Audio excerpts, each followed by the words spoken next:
Look here, man. You blessed. So breathe it in. Breathe in that blessing. Take it. Breathe in. Feel it. Feel the blessing. Feel the gratefulness and you breathe it in. And you sit with it and you breathe it in again. Right? And now I'm going to breathe that blessing. I'm going to breathe that peace. I'm going to breathe that love. I'm going to breathe that joy on you right now. See, and that's the thing. Quantum mechanically, at the level of particles and energy, there ain't no distance between me and you right now. So you can feel that joy. I hope you feel it through the screen or whatever your device you're watching this on. I hope you feel it in the air. I hope you feel it inside of you, and then you're able to give it to others. Because that's the thing, man. Joy in the midst of fear. Joy gets you through this. Joy gets you through stuff that's hard. And if you don't know how to find joy or how to access it, just sit with it. Ask for it. The Father of Fathers is going to give that to you. Now, it might not look like you think it should look, like you think it's supposed to look. Here's the thing.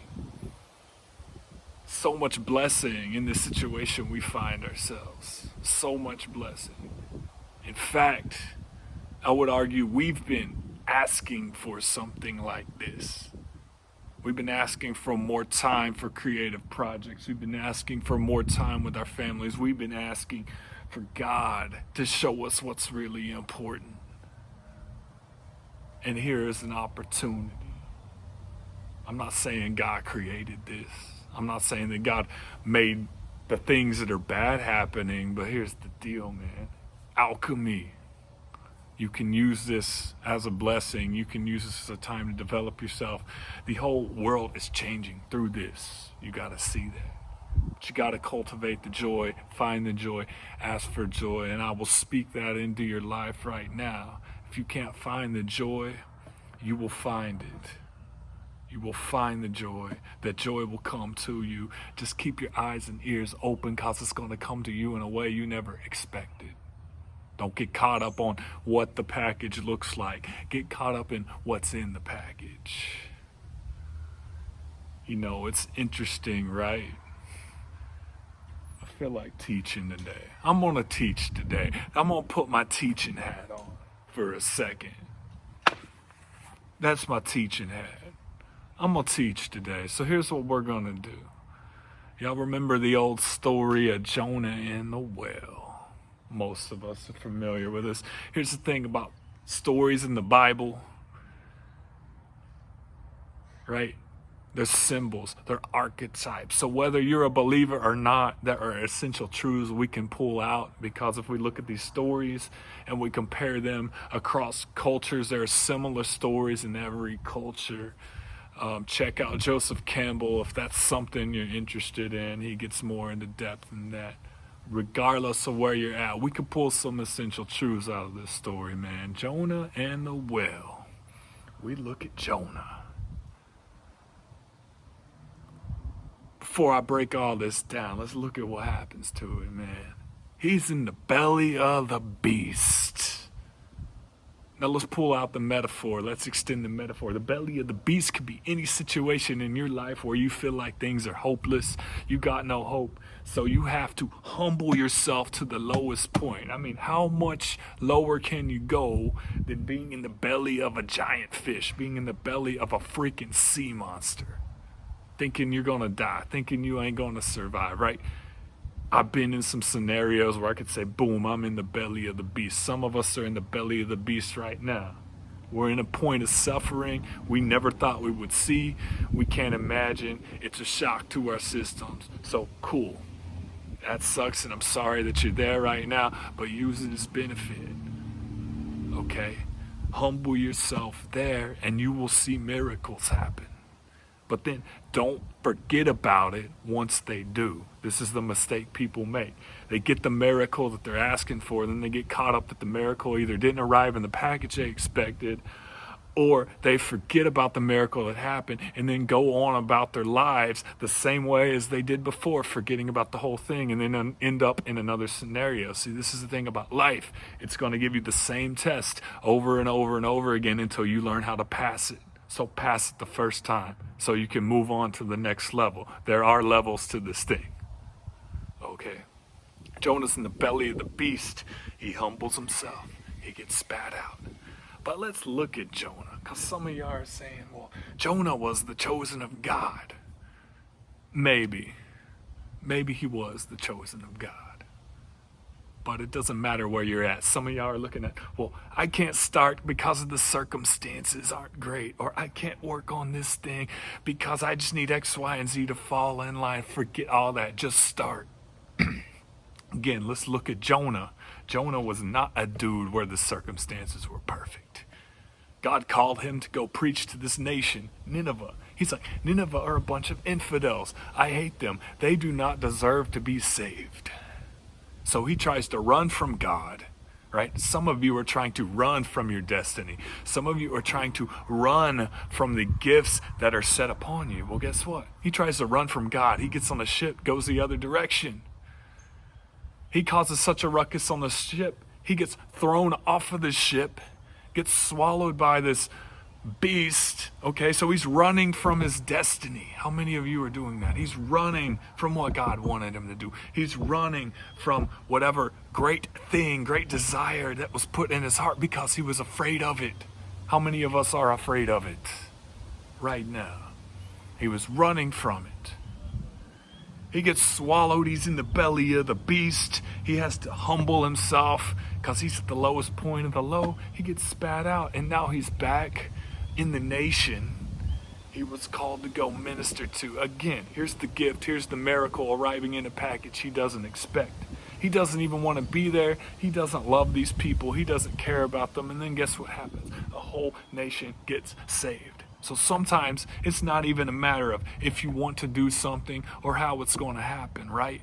Jonah didn't want to save those people, but he showed up and he used his gift and it helped all these people anyway, regardless of what he felt about it. So that's what I'm saying, man. It doesn't matter what the circumstances are like. It doesn't even if you feel good about it or not, right? I'm doing things I'm passionate about, but there are days, right? The passion wanes. There are days when I'm coaching, man. Shoot, we've run 20 games, 10 weeks in a row. It's a grind. I don't want to get up Wednesday morning, go put in a full day of work, then go coach. I don't want to do that, running on 3 hours of sleep. But I get up, I'll push through, and good things happen. Apply it. That's what Jonah did. Even though he didn't want to be there, this whole nation gets saved, even though he doesn't think they deserve it. They got saved, man. All right. Then let's look at it. He doesn't learn anything from it. So I said, miracles are happening in your life, and they're going to happen in your life. But if you don't learn from them, look at what happens. You're going to get that same test over and over. So what happens? Nineveh gets saved. Jonah leaves, right? And then the story ends with him mad at God because Jonah was camping out and there was this plant that was giving him shade and God killed the plant. Again, I would say that was a sign it's time for you to move on, Jonah. But the story ends with him mad at God because the plant was there. The plant disappeared. The plant died that was giving him shade. So again, Jonah has a series of transformational experiences and he doesn't learn anything from them. So do not be that way. Okay? We bring this back to the story of the prodigal son. Okay, we always think, oh, it's the story of the wasteful prodigal.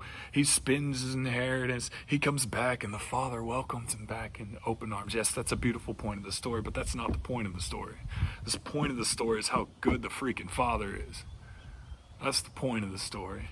But let's look at it this way. And again, there are these parallels all through the Bible. There are these parallels in other world literatures, okay? Look at the Epic of Gilgamesh. Okay, you got Gilgamesh, and you got the other dude, 2 sons.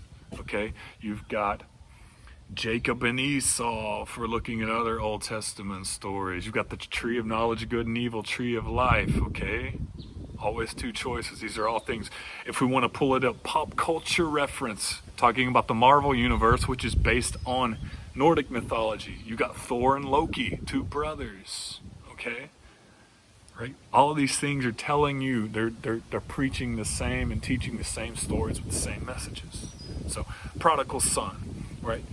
Spends the inheritance, loses all his money, doing things he probably shouldn't be doing, comes back, daddy opens him, or welcomes him back with open arms, throws a big party, the older brother's upset. Again.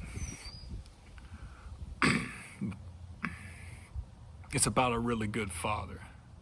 A father who doesn't try to control and manipulate his sons. This is how God is with you. Okay? You got to understand that. You have freedom of choice.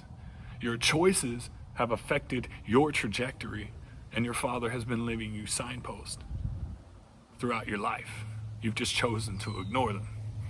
So, older brother, he's also a prodigal because he's been wasting time in his father's house, working, but he never understood who his father was. He knew a lot about his father, but he never understood who his father was. He never understood who he was as a son. So, the story ends much like the story of Jonah. God, or the father in this case, is standing outside of the party, ministering to the older brother who's upset because his younger brother is getting a party. The older brother wants a party too. Think about that, man. You look at it this way. Nineveh's the prodigal son. Nineveh was the rebellious nation. Nineveh was the wasteful nation who chose not to know God. Then Jonah comes, and then Nineveh runs and receives God with open arms. Jonah is like the older brother in the prodigal son story. He does his good deed. He serves God. He follows the rules. He even tries to run away from his destiny because he doesn't know who he is, like the older brother. And then guess what happens? He is still mad at God because God saved this nation who didn't deserve it. And then God took things from him that he thought he deserved. The thing about it was Jonah had the whole kingdom right there in the palm of his hand. He had this transformational experience, probably an experience he'd been asking God for, but he didn't. He was so caught up in what it looked like that he didn't understand the heart of it. So y'all, understand the heart of it. Understand who you are. Understand the heart of all this is going on. And in the midst of this, it's not about who's right and who's wrong. Seriously, turn off your screens for a little bit and you'll get to know yourself. It ain't about who's right and who's wrong. It's about loving your neighbors, loving each other, loving yourself, and knowing who you are. It's Monk with the teaching hat on, out.